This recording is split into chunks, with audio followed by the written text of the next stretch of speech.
Hey,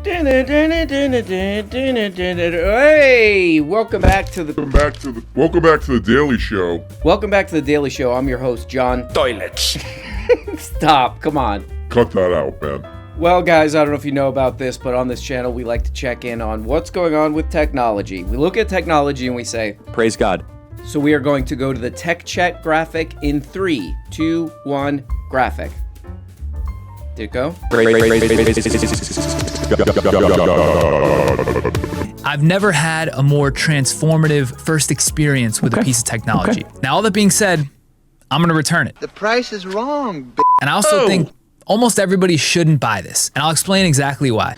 The cons are, for me, too hard to overcome, especially at the price point. And given the fact that I don't really have a killer app for me, there is no use case for me where I can justify the $3,500 price tag. Oh, wow, amazing. Well, this is one of the big tech stories of the day. What is this goddamn thing called? I can't read it. If only it were projected through Vision goggles. Apple fans are starting to return their Vision Pros. Oh, God. Their Vision... Pendejos! Comfort, headache, and eye strain are among the top reasons people say they're returning that, blah, blah, blah, blah. I do think these people are being doo-doo crybabies because I got one of these and I found it very useful. Can we go to the clip, show my use case?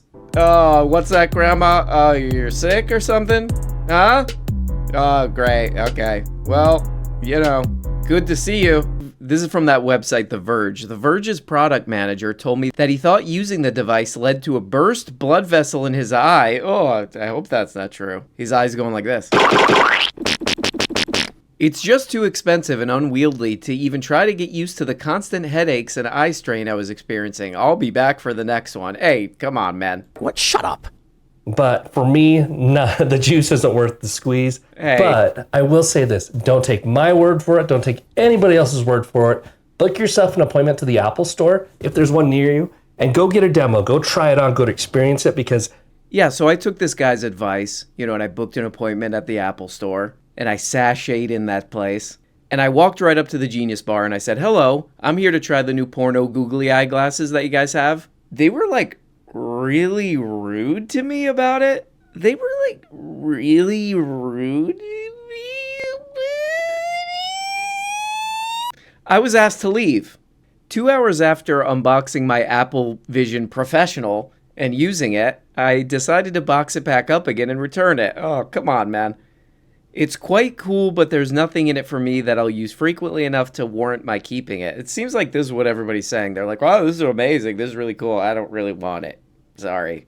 My take on this is it looks cool in the demo video, but you're gonna be slower and more gimmicky than what your normal workflow on a computer or an iPad. It's That's very what I cool that want. you can Hey! move the windows in Hey, I said that's what I want. That's what I'm going for. Okay, guy. space, and you can have multiple windows. Like you could be cooking and you could put the recipe above the oven and walk into another room, and that window will stay fixed above the oven. So I've seen some cool demos of that. But to be honest, the workflow is... Yeah, I'm not some kind of anti-technology weirdo. I do think that this is cool. It's cool. Oh, look, the cringe video subreddit is filling my whole room. That's what I always wanted. It does seem cool, but the example of cooking with this thing, even that looks cool when you see the footage. It's like, oh, there's a recipe and there's a clock over there, but you can't get over oh, I'm cooking with goggles on.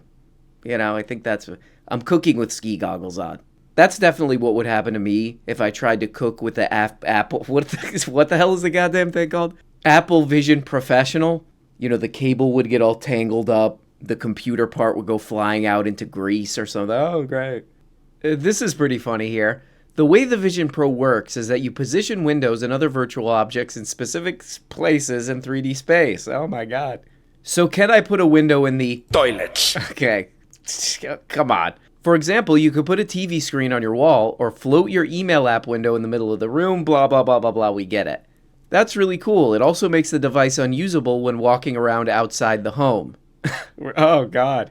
When I opened the music app to change songs while walking on the sidewalk, it worked. There it was, an Apple Music window floating in my neighbor's yard. But the window stayed there. In fact, when I came back... When I came back 10 minutes after completing my trip to Potbelly, this writer was doing this at Potbelly. When I came back 10 minutes after going to the sandwich place, the window was still floating in my neighbor's yard. Oh, I would love to see that in my neighborhood. Some guy walking around with the goggles on, he's like, Where's my music app? I can't listen to music. all right, on to our next ticky check item here. Wait, what the hell is this? Find your forever everything. Wedding registry at Crate and Barrel. Okay, so on this channel, we've looked at AI, how AI is in its scam phase. That's its best use case. If you're a scammer, AI's pretty, deepfake Joe Rogan selling crypto, deepfake Taylor Swift selling some crap, deepfake Steve Harvey talking some little bullshit, all this stuff. But if this is real, if this story that I'm about to read here is real, oh boy, this is next level scamming here with AI. Humana, one of the nation's largest health insurance providers, is allegedly, because this is a lawsuit, using an artificial intelligence model with a 90% error rate to override doctors' medical judgment and wrongfully deny care to elderly people. Oh! According to a lawsuit filed Tuesday, Humana's use of the AI model constitutes a fraudulent scheme that leaves elderly beneficiaries with either overwhelming medical debt or without needed care that is covered by their plans. Meanwhile, the insurance behemoth reaps a financial windfall. Okay, yeah, this is crazy, and I hope that this is not true. But if these lawsuits and the research into the software are true, that means there's like a Mima in the hospital, a sick Mima. We look at the sick Mima in the hospital and we go, praise God. There's a sick Mima in the hospital, and the insurance companies are like, all right, Mima, we're not paying for this anymore.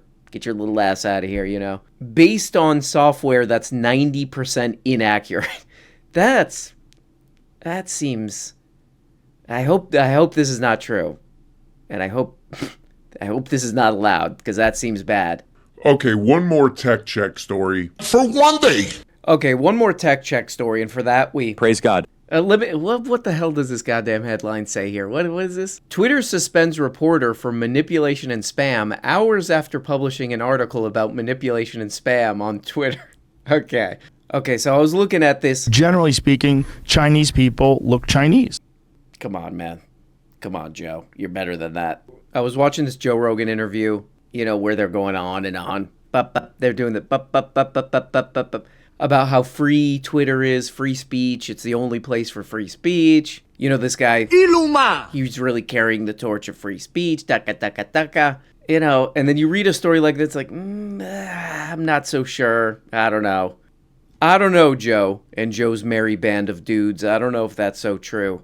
Writer Seamus O'Reilly published his weekly column at the, I cannot guess where he publishes, the Irish Examiner, and his name's Seamus O'Reilly. Just kidding.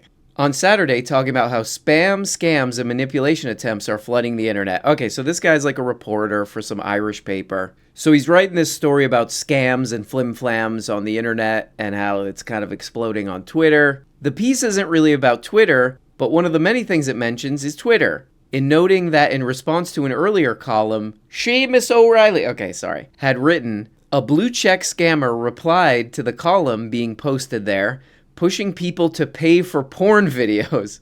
Okay, so this is the part where he gives Twitter a little bit of this. Boom. To take the above incident as just one example, that scam bot had a blue check mark, meaning that, unlike me, it pays money every month to Elon Musk's vastly indebted and unprofitable platform. A situation which would greatly disincentivize his company taking proactive measures to weed them out. So basically he's saying, like, look, scams are kind of exploding on Twitter. It's becoming way more scammy because you're giving these people all blue check marks, and that makes you money.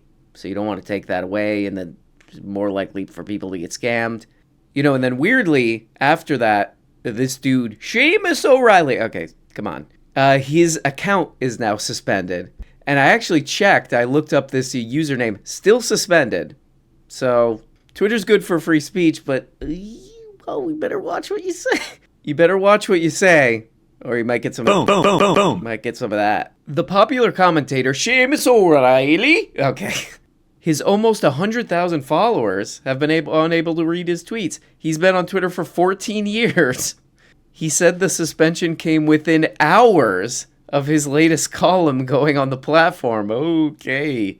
You know, give poor old Seamus his account back. Iluma! God damn you. It's a real shame. I'm a big fan of his auto parts. But guys, I do have to keep this one short because I'm leaving town. I'm leaving town. I'm going bye-bye. But I will be back next week at some point. Hope you guys have a good weekend. Do a little bit of this. Thank you. Love you guys. Talk to you then. Bye-bye.